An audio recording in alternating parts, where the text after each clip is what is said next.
Right? I have a couple of times, I think, a primary and a general last cycle. So you know that the goal here is for us to get to know you a little bit and to have our readers get to know you via the video camera that is not broadcasting live, but we'll air this Right. when it comes out. So we'll ask you to introduce yourself to us and to our viewers at home. Tell us about the district that you're running for and why you're running again. Okay. You ready? We sure are. Okay. My name is Rich Vial. I'm the current representative for House District 26. That is a House district that runs from Hillsborough in the north, in fact just north of TV Highway, all the way through the South Hillsborough district. That's all the new construction in that Hillsborough area. Shoals, Sherwood, and down to Wilsonville, and all the way to the Willamette River. It's about half rural and half suburban urbanizing area. It's a very interesting district. Happens to have all 5 of the jurisdictions that have asked for a metropolitan service area UGB expansion in this cycle. So it is one of the fastest growing areas in the entire state. I like to say that it's the economic engine of the state. I live right smack in the middle in the little farming community of Shoals, where we have several hundred acres of farm ground, and a number of my children live on the farms right around us. We have 13 children, including 7 Vietnamese refugee children that we took in back in the 80s and early 90s. And I'm really lucky to have 42 that call me Grandpa. And that, I think, is all I need to explain why I'm running for state representative again. 42 grandchildren. Yeah. How do you keep all the names straight? I have a spreadsheet, and so that I have the birthdays and the names. Names aren't too bad. Birthdays are a little tougher. So how many kids do you have? Sorry. We have 13 that, well, my wife and I actually had a lot of foster children in our home over the years, dozens. But of the foster children, 7 of the Vietnamese children became permanent members of the family. And then we had 6 of our own birth children. So there were 13 that we raised, and a whole bunch of grandkids now, and it looks like it's just going to keep getting bigger. So we're very, very fortunate. And what do you farm?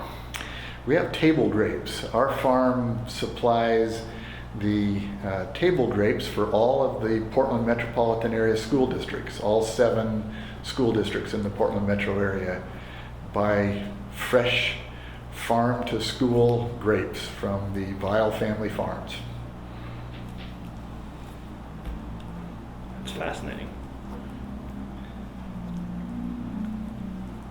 Are they red grapes or They're actually green grapes or a fairly large purple grape known as Jupiter. It's a hybrid that was developed back in the Midwest, and we're one of the few farms out here in the West that are able to grow them.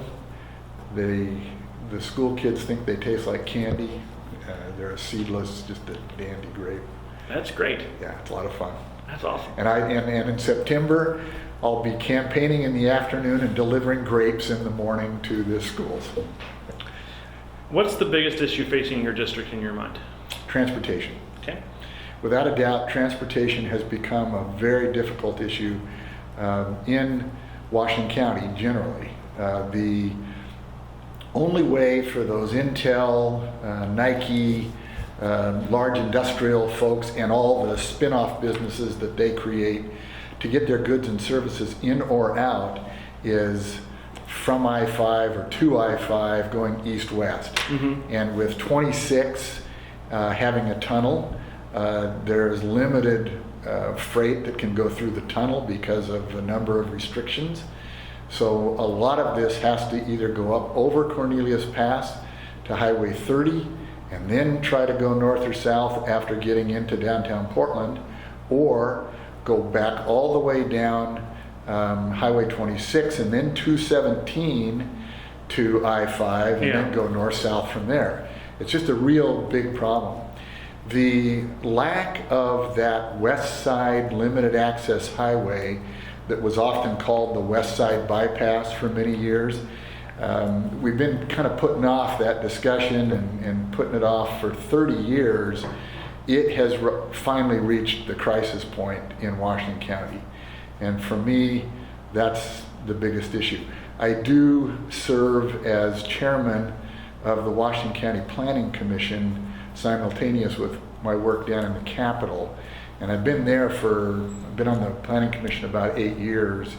This has been something that we've seen coming, and we've been saying we really need some solutions for. What do you see the solution being?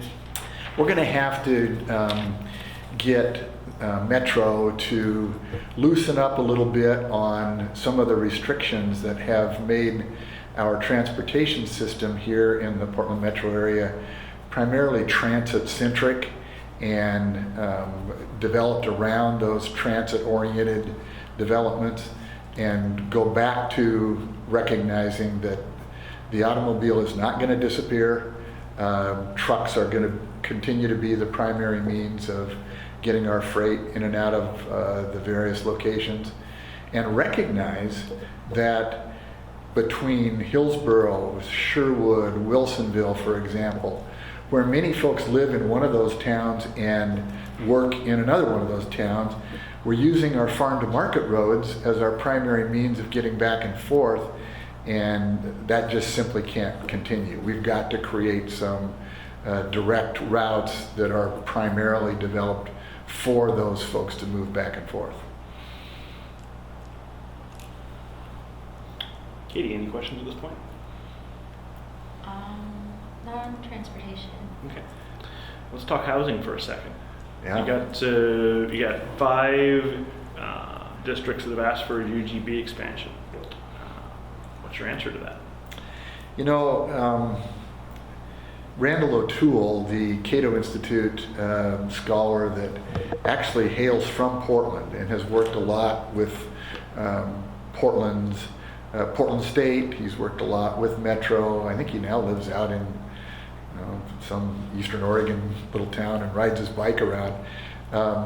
He's written a lot on this topic, and one of the things that he wrote was the American Nightmare, which was a takeoff on the concept of the American dream.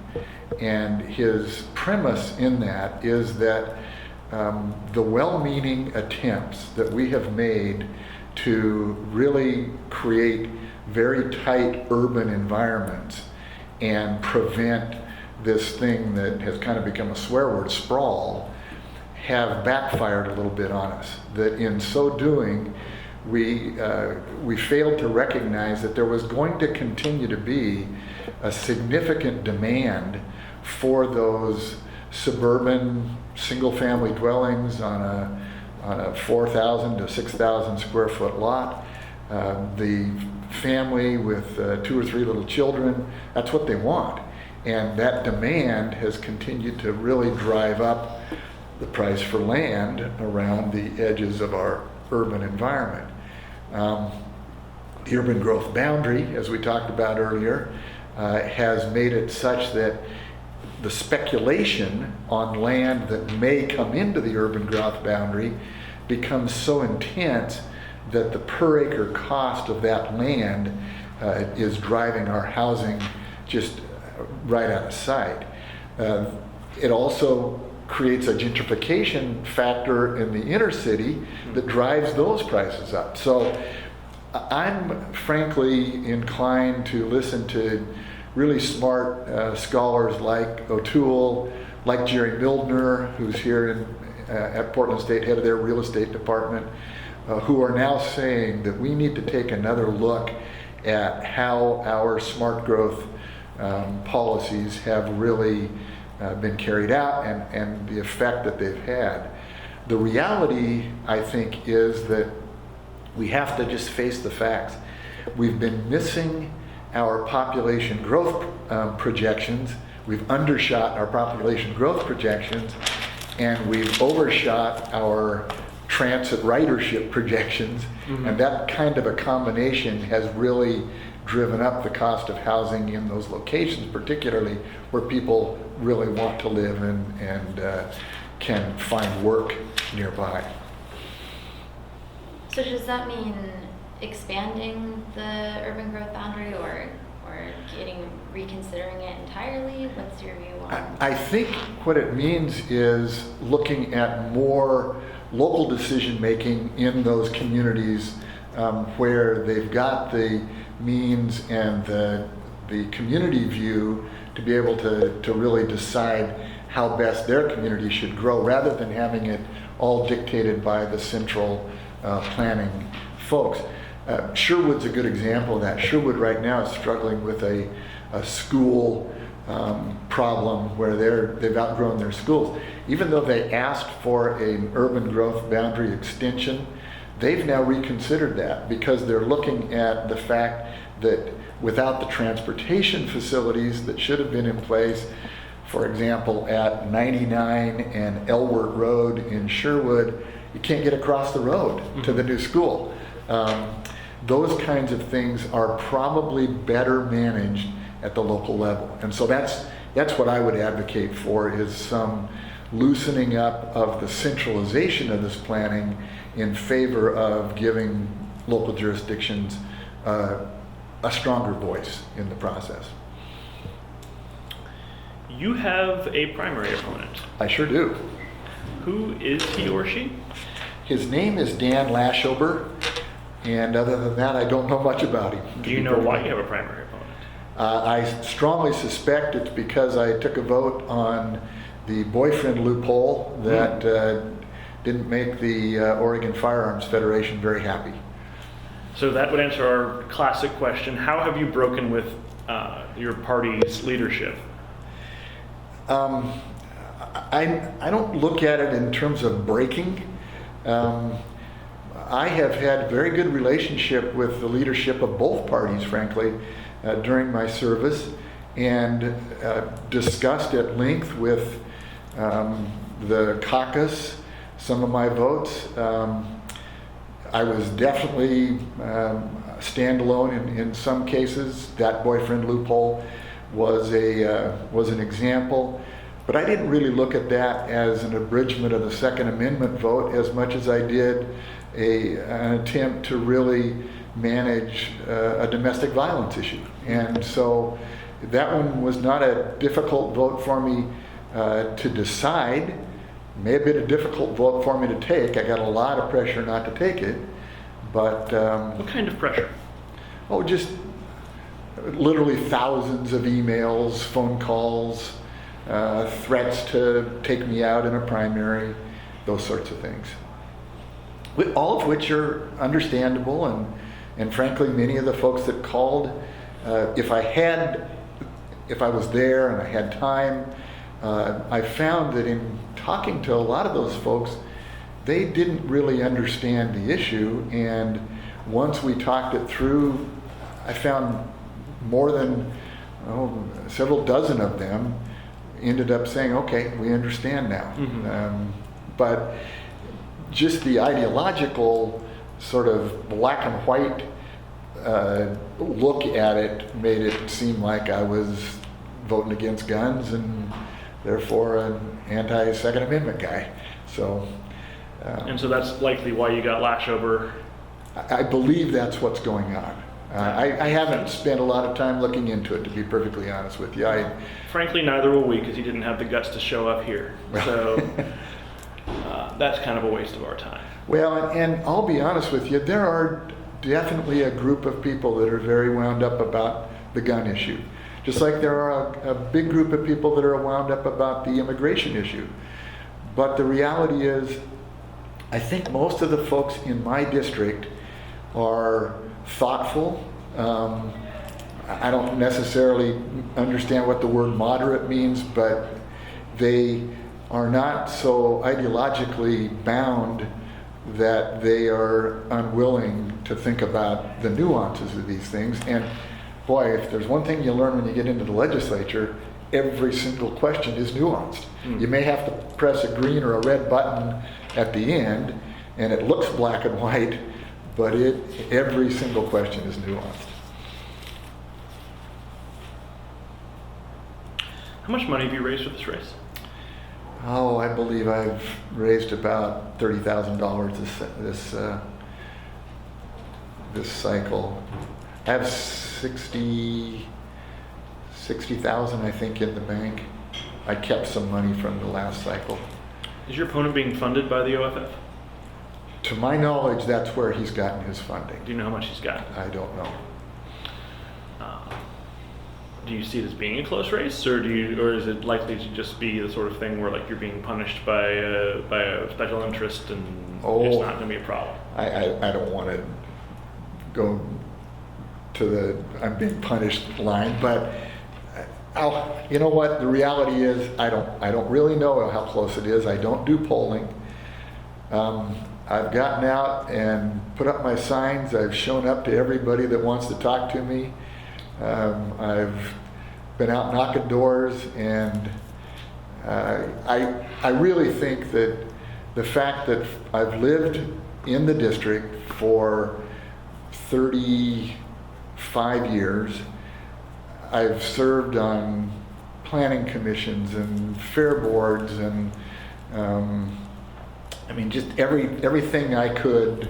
I was the school board chairman at Groner School for a number of years. I've tried to be as responsible a citizen in the community as I could, and I've gotten to know a lot of people as a result. So I'm not going to say I'm not worried, because I think that's just part of the campaign process. You lay awake and say, how can I make sure I get my message out? But I'm certainly not going to try and second guess what that guy's doing. Yeah.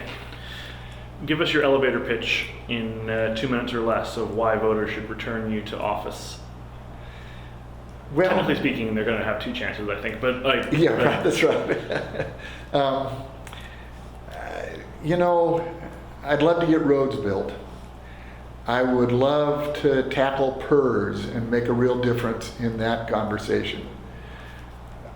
But if I could leave the legislature with a legacy, or having one thing that people remembered Rich Vial for, it would be that I tried to engage in the process with collegiality, civility, and if I can move the needle just slightly on tackling that problem of partisanship that has really caused us to have some very, very difficult times there in the legislature, I'd be a happy guy. All right. Katie, do you have any further questions? Just the fun one. Go ahead and ask the fun one. So this is just meant to be a more lighthearted question to kind of give the voters a sense of your personality and who you are. And we're asking this of everyone we interview. What is the most embarrassing thing that Facebook knows about you?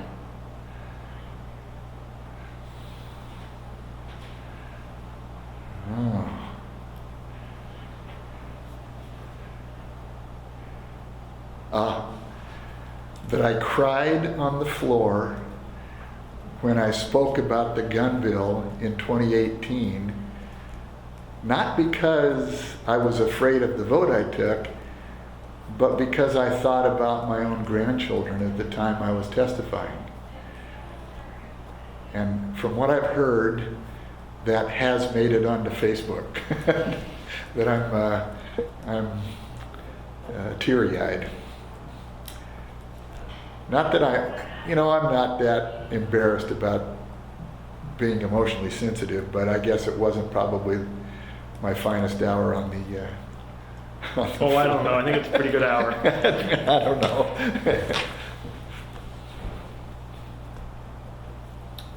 Mr. Vial, Representative, I really appreciate it. Not at all. Really so good much. to visit with you. And if Nigel probably hasn't made it back yet, He'll be maybe I'll back. just Wait I'll sit a few wait minutes. 5 minutes, and he'll be back to chat with you about